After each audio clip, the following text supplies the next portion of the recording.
The megastars, the millionaires, the masterminds.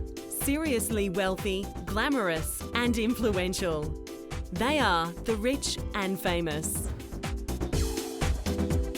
Tycoon, a wealthy and powerful business person or industrialist. These people are here to show us how it's done.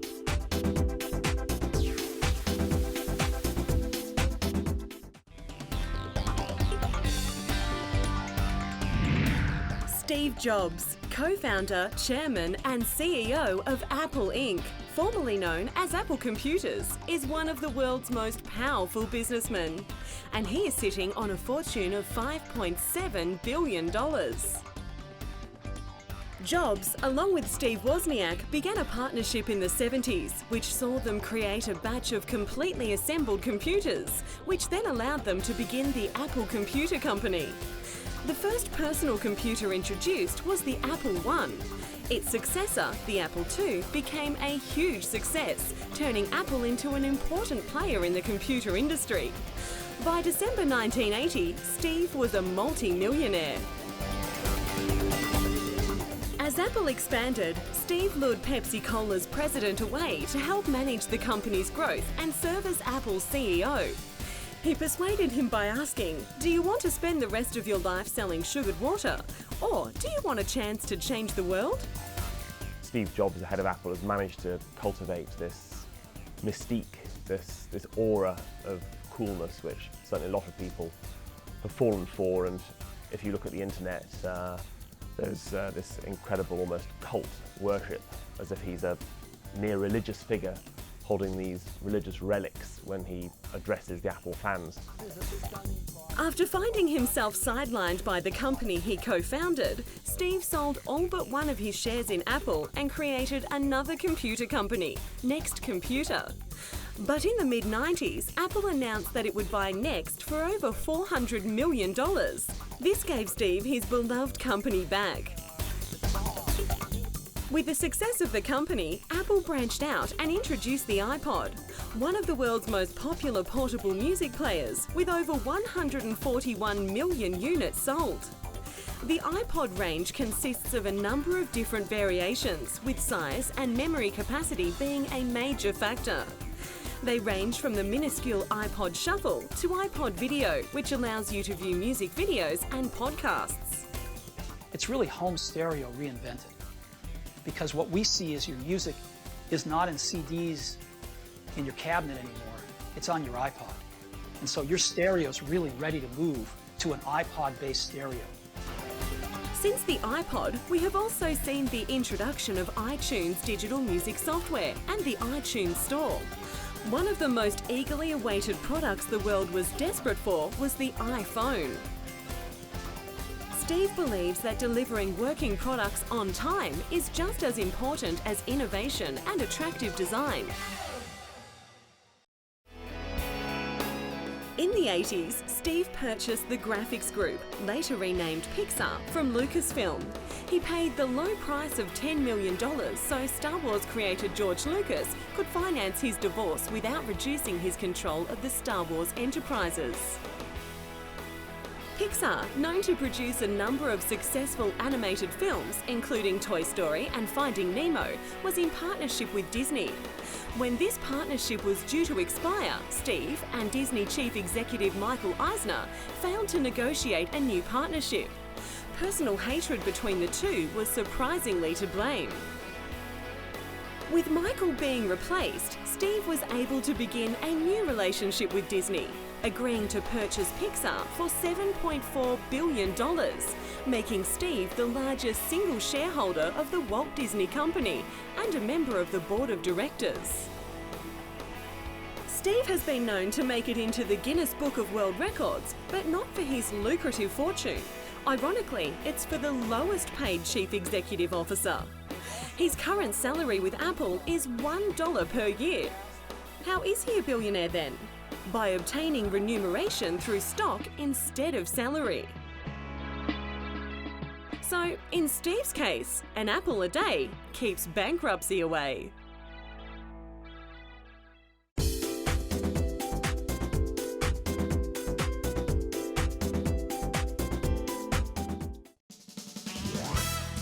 Hugh Hefner, one of the most admired and inspiring businessmen of our time.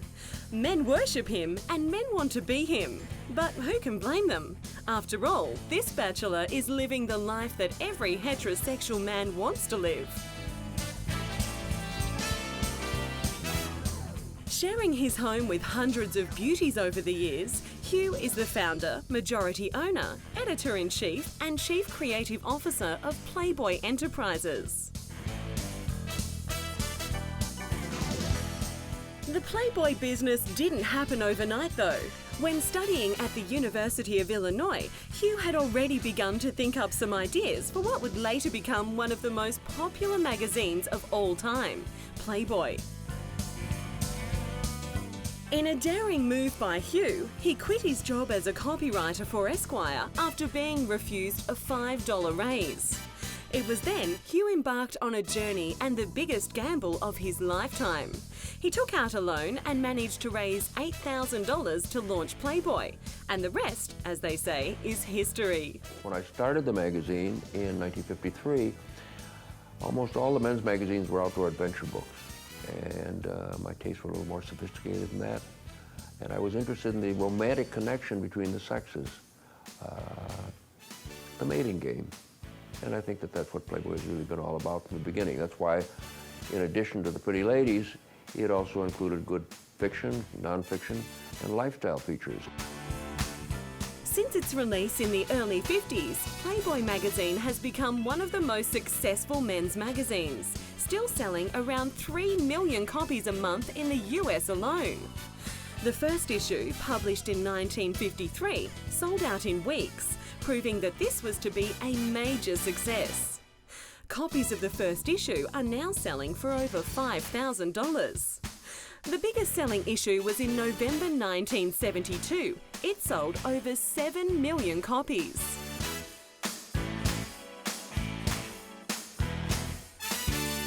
The famous Playboy logo of a rabbit wearing a tuxedo bow has become one of the most famous and recognisable logos around the world. Hugh said he chose the rabbit for its humorous sexual connotation and because the image was frisky and playful. His Playboy enterprise now includes television and internet and has given Hugh a playful fortune of over $300 million. His self-promoting image had him being known as a womanizer and party animal. He constantly has a number of girlfriends on the go all at once. Now in his older and what's meant to be wiser years, Hugh still knows how to party in style. Having spent much of his lifetime in exotic locations with women swooning over him, many a quarter of his age, Hugh decided to tone it down a bit for his 81st birthday. With a small 2-day party at his Playboy Club on the 52nd floor of the Fantasy Tower in Las Vegas. He invited a handful of guests including Paris Hilton, David Hasselhoff and Edward Norton. Not your normal party for someone in their 80s. Hugh is someone who oozes charm and charisma and seems like his only interests are of a sexual nature. But he is someone who also takes an interest in education. He has also donated millions of dollars to the University of South California's School of Cinematic Arts and also gave $100,000 to create a course titled Censorship in Cinema. Censorship in cinema sounds a little ironic for someone who promotes nude women in his magazines. Even with that though, Hugh is an inspiration to many and has certainly kick-started the careers for a great deal of young and talented women. And while living out his own fantasies, Hugh is also living the fantasies of so many others.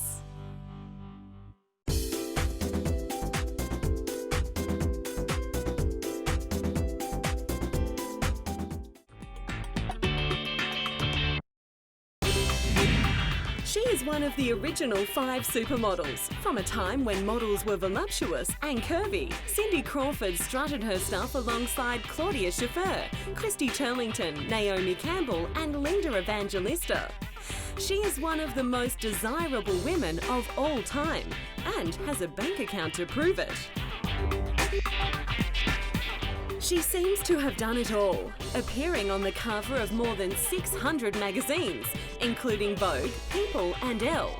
Released her own exercise videos, has many endorsement deals, now runs her own company, and has starred in movies opposite big-name Hollywood hotshots. She appeared in the film Fair Game opposite William Baldwin. The film was unfortunately a flop, only making around $11 million, not even gaining back a quarter of its budget. In her prime as a supermodel, Cindy was the most photographed and highest paid model in the world. Quite a change from the career she was originally aiming for. She studied chemical engineering, receiving high marks, but dropped out to pursue modelling. Seems whichever career path she embarked on, she would have been quite comfortable financially. It was estimated that by 1995, she was already worth close to $6.9 million. And by 1998, with the help of her company Crawdaddy Incorporated, that rose to a staggering $37.7 million. She has been an ambassador for Omega watches since 1995 and has been their longest-running ambassador so far. Cindy was chosen as an ambassador for the Omega family for her fashion and style and because it fits the brand perfectly.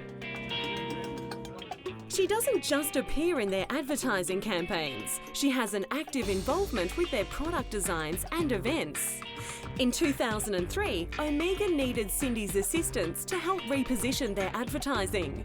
Using her expertise and experience, they launched their new campaign during Fashion Week in London. Cindy has created a reputation for herself as a smart and sexy businesswoman and has combined her business ventures into her own company, Crawdaddy Inc. Willing to push herself, she has received many opportunities in the fashion and beauty fields, publishing, film and television. She has explained that, in my work, I realise that Cindy Crawford is a product. I decide how to use that image. It's a business. A successful business.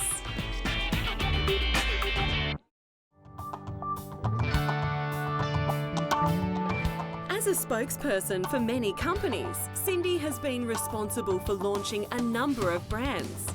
Apart from the Omega brand, she has also appeared in commercials for Pepsi. Her 1993 Pepsi commercial remains one of the most noteworthy and award-winning of all time. And she was back in 2002 for Pepsi's follow-up, Always a Classic.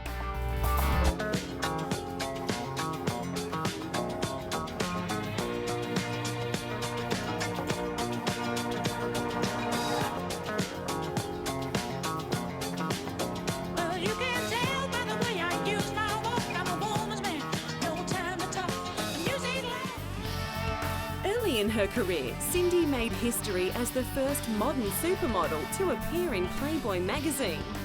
This then led to her 6-year hosting stint on MTV's House of Style. Although not everything was peachy for this supermodel, she once complained about developing a rash and irritation from putting on and taking off up to 250 different swimsuits in one afternoon. That was probably a good thing though. She now receives multi-million-dollar endorsement deals through skincare companies.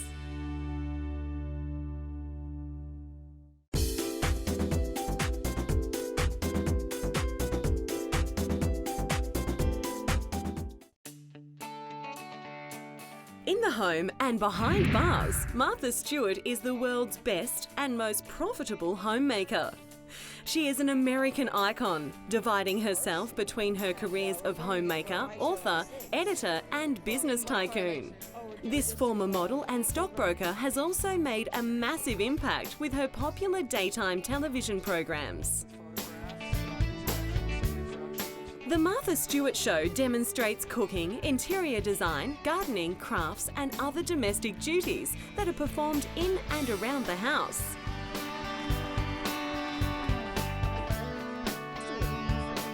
A fair amount of Martha's success can be thanked from her upbringing.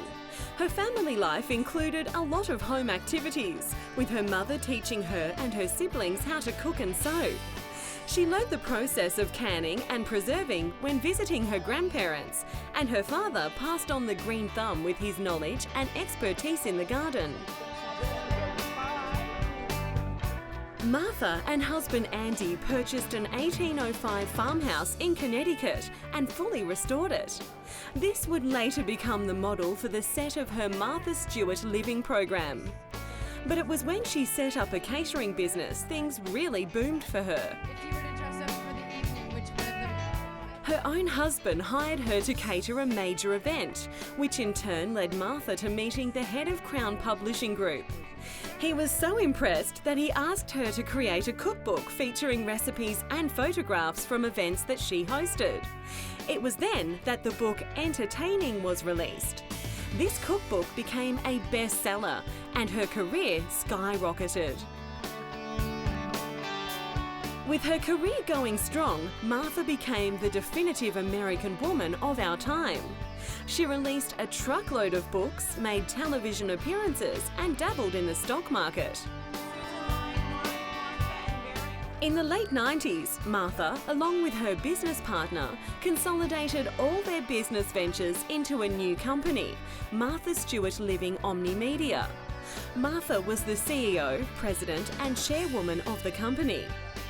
Martha Stewart Living Omnimedia then went public on the New York Stock Exchange titled MSO. Martha was the majority shareholder and had most of the control in the company and was well on her way to becoming a billionaire.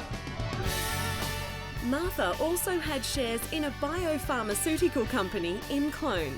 This is when Martha made the mistake that landed her behind bars.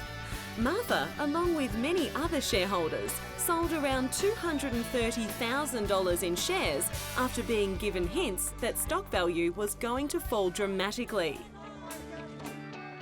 It was this decision by Martha that landed her in prison for 5 months, followed by another 5 months of home confinement, which required her to wear an ankle bracelet, and 2 years probation for lying about a stick sale, conspiracy, and obstruction of justice. She also had to pay a fine of $30,000. Today is a shameful day. It's shameful for me and for my family and for my beloved company and for all of its employees and partners. What was a small personal matter became over the last 2 years an almost fatal circus event of unprecedented proportions. Once settled, Martha agreed to step down as chairwoman, CEO, and any other official roles that would give her any authority over any public company. Even with all the bad press and misfortune Martha received, she was still making a triumphant amount of money. She still collects upwards of $2 million a year to add to her $650 million fortune. Seems life on the inside still paid off for this millionaire. She can now demonstrate how to snazzy up our number plates.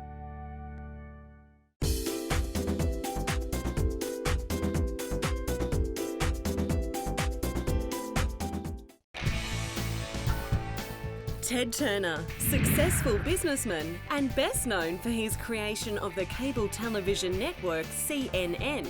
He's married to Academy Award-winning actress Jane Fonda and pledging $1 billion of his $3 billion fortune to the United Nations through his United Nations Foundation. Ted's media career began when he was 24. After the death of his father, he took over the Turner Outdoor Advertising billboard business, which was already worth $1 million. After successful growth of the business, Ted was able to use the firm as a local broadcasting station in Atlanta, which would later become WTBS. In 1976, he purchased the Atlanta Braves baseball and Atlanta Hawks basketball teams, wanting to use them to provide sporting programs for his television station. Being a more hands-on owner of his baseball team, Ted once said, "Managing isn't that difficult. You just have to score more runs than the other guy."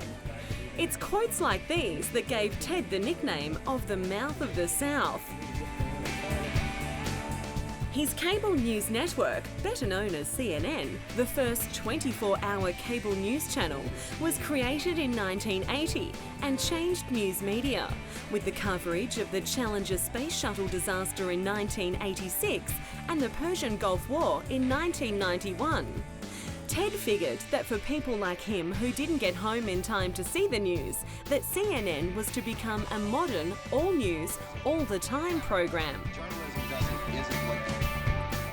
It was around this time that he met and married his third wife, actress Jane Fonda. Their marriage lasted 10 years. Not only is Ted a successful businessman, he has found success as a yachtsman. Sailing since an early age, Ted has competed in Olympic trials and has won 2 major sailing events. In 1977, he won the America's Cup for the United States as the skipper of the yacht Courageous, and won the 1979 Fastnet race in the yacht Tenacious. Ted also had a major involvement in the 2003 film Gods and Generals, the prequel to the film Gettysburg. After the miserable performance of Gettysburg at the box office, director Ronald F. Maxwell was unable to get the go-ahead for Gods and Generals. That was until Ted stepped in. He provided the entire $60 million budget. When I started it 3 years ago, I was worth billions, and now I'm just worth a few $100 million. Did you get paid for your cameo? I think I did, $600. That's what they said. He also had a cameo appearance in the film, playing Colonel Waller T. Patton. Many of the extras for the film agreed to work without pay in exchange for Ted donating $500,000 to Civil War battlefield preservation. Could have worked out cheaper to pay the extras though. Ted can also take credit for the creation of Turner Network Television, which then purchased such companies as Hanna-Barbera Productions, and Turner Foundation, which focuses more on philanthropic grants for the environment and population. It was at this time that Ted created the environmental hero, Captain Planet. This Time magazine's Man of the Year has also been involved in a merger with Time Warner, where he was vice president until 2006 and the major stockholder. Ted is America's largest private landowner, owning approximately 2 million acres and 15 ranches. It is said his land is larger than the 2 smaller states of Delaware and Rhode Island combined. It seems his bank account is too.